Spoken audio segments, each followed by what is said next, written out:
There's a story of a young desert boy whose job it is to carry water from the community well to his home every day.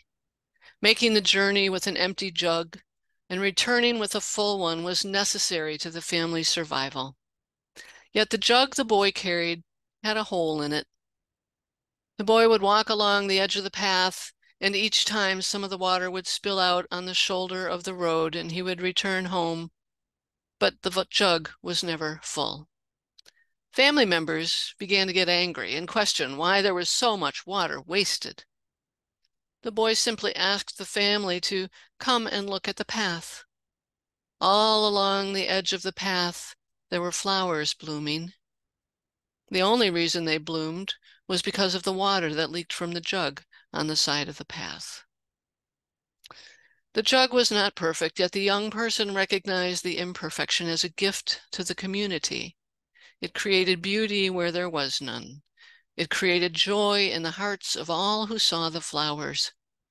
It created a sense of gratitude and accomplishment in the heart of the boy that his journey each day had more than one purpose. The imperfect jug was a spiritual gift. It's hard for me to imagine I would be okay with a jug leaking like that. The boy had greater foresight than I would have had. I mean, I grew up with the song, There's a Hole in the Bucket. Anybody of you know that? I know Audrey does, where Liza and Henry go back and forth about how to fix the darn hole so the water could be carried. There's a hole in the bucket, dear Liza. Then fix it, dear Henry. With what shall I fix it? With a straw. But the straw is too long. Then cut it.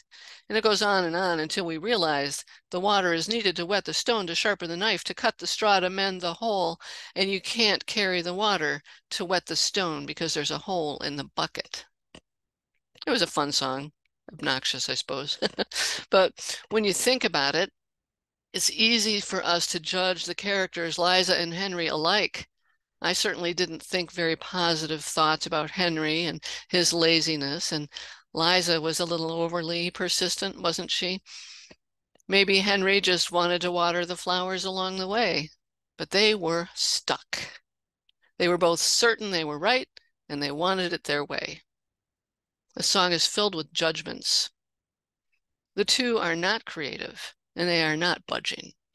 Their purpose seems to be just to be right and get their way because they have the answer. They alone can fix it.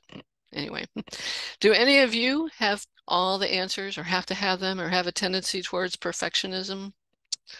I certainly do, but I've tried to move away from it as best I can when I realized that this desire was not only harmful to me, because I do make mistakes, but harmful to people around me as well.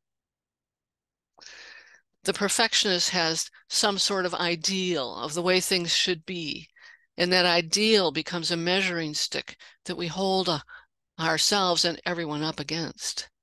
It can hold us back from creative relationships. You've heard that the perfect is the enemy of the good.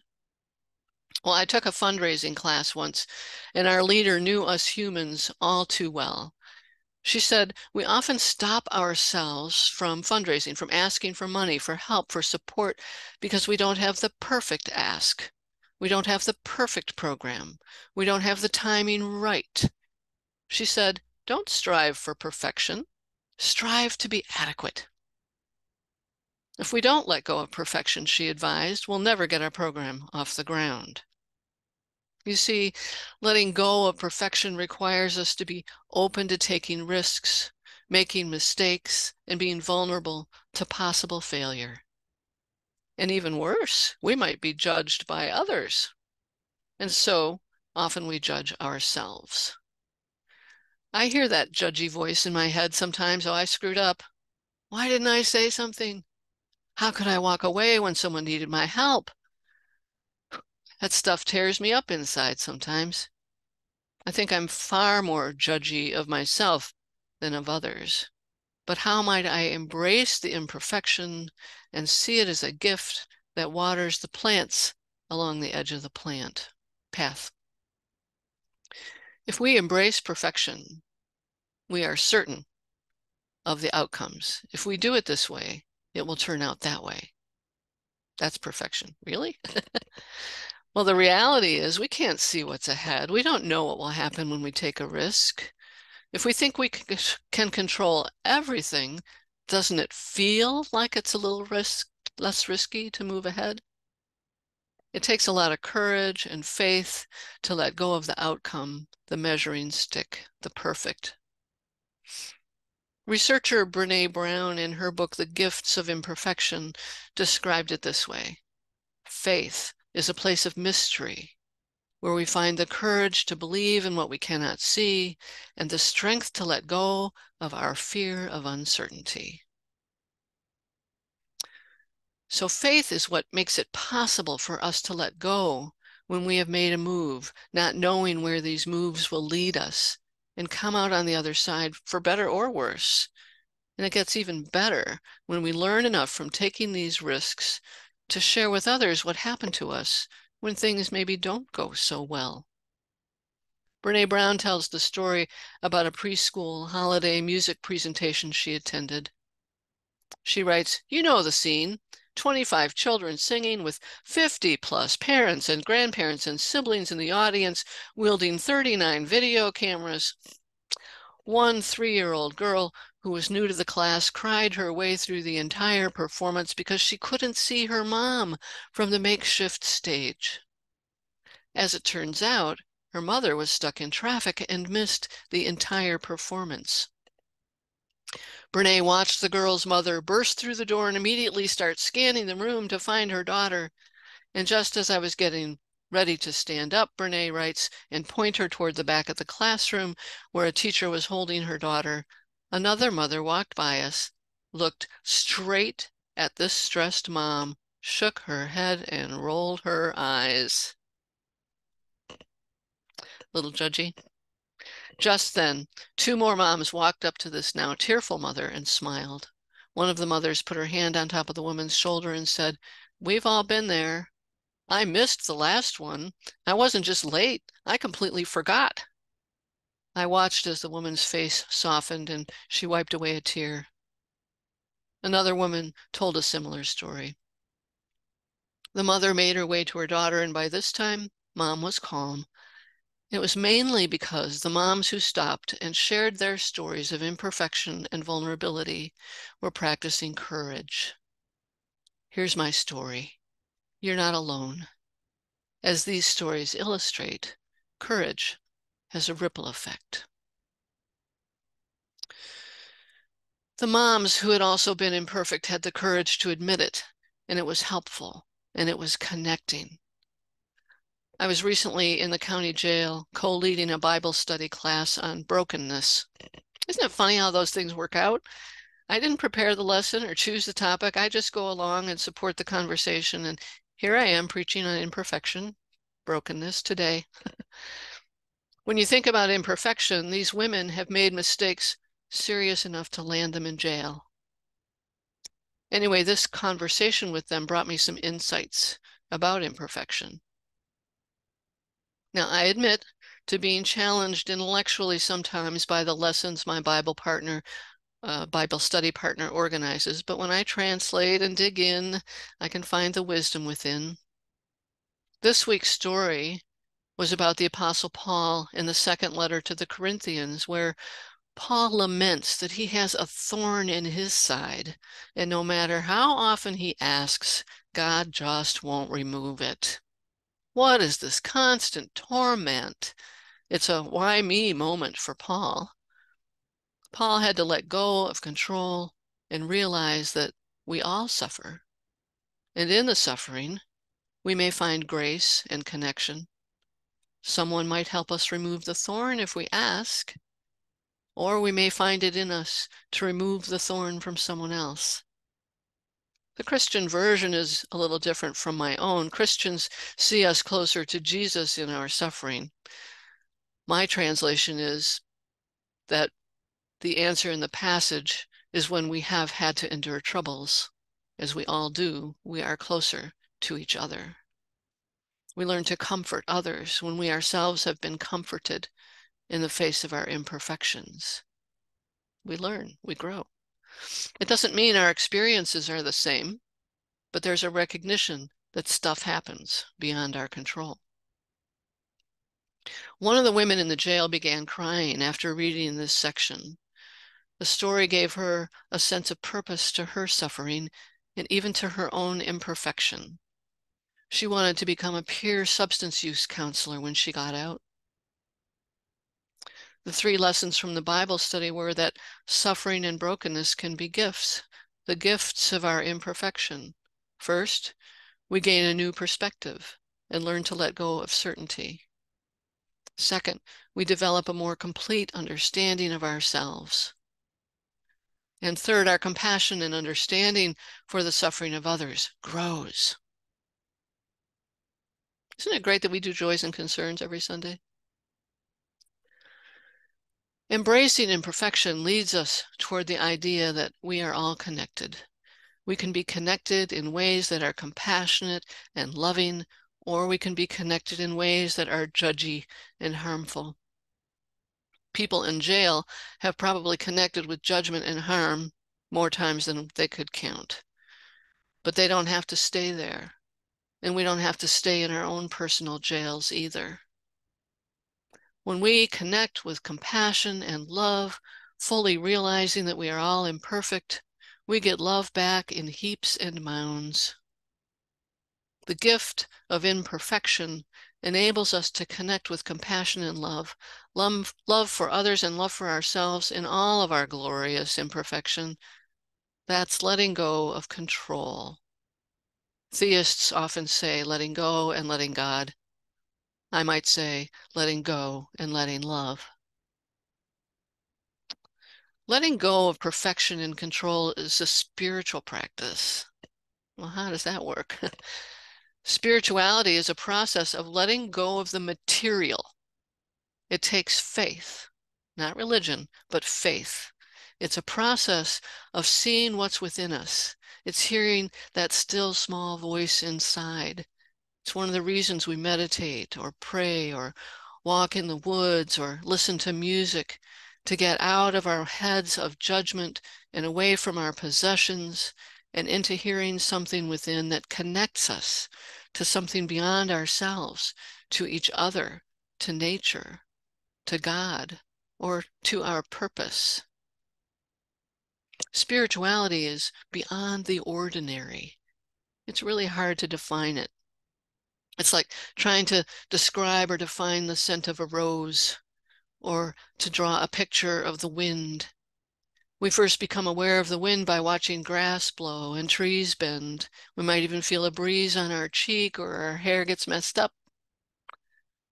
But spirituality is awareness through the senses, but it's also an opening up to what's around us, to life's experience and to what's within us. The spiritual is beyond our control, much like the wind. If we can't control it, we also can't own it. We can't divvy it up, pass it around, or hoard it. It's not material. It's not limited. It's not a fixed pie divided up evenly or not.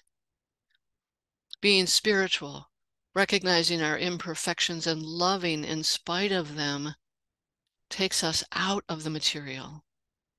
It's not about how much I have. It's not about how much I did. It's not about my personal comfort. It's about going beyond ourselves, not running away from pain and hurt, but leaning into it and learning from it. It enables us to run toward others who are experiencing hurt, even when we don't have an answer to give, money to share, or anything material. What we give is from within us, from our recognition that we all suffer, that we are all connected, and that we get through this world together. Living life as a spiritual being interconnected to the world around us makes us maybe more responsible for our behavior. It's not just about me. It's about everyone I touch in a day. It also means I'm responsible for how I treat myself. Can I let go of my inner critic? I need to learn to accept my humanity and frailty because I know I can make the world just a little bit better if I pay more attention to the connections among us, the relationships. The world will be just a little bit better if I accept myself and others, imperfections and all, as we are. It's not that we don't try to improve ourselves, learn and grow, or make a contribution to the world to serve our purpose.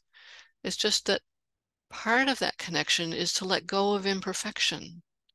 It is the search for meaning that comes from our humanity. It is integrity. It is spiritual. Brene Brown writes, spirituality is recognizing and celebrating that we are all inextricably connected to each other by a power greater than all of us, and that our connection to that power and to one another is grounded in love and compassion. Practicing spirituality brings a sense of perspective, meaning, and purpose to our lives. She goes on to say, for some people, that power is greater than us is God. For others, it is fishing. Some are reminded of our inextricable connection by faith, others by expressions of shared humanity. Some find that religion is the best expression of inextricable human connection that is guided by love and compassion, and others believe that no entity has done more to corrode that connection than organized religion.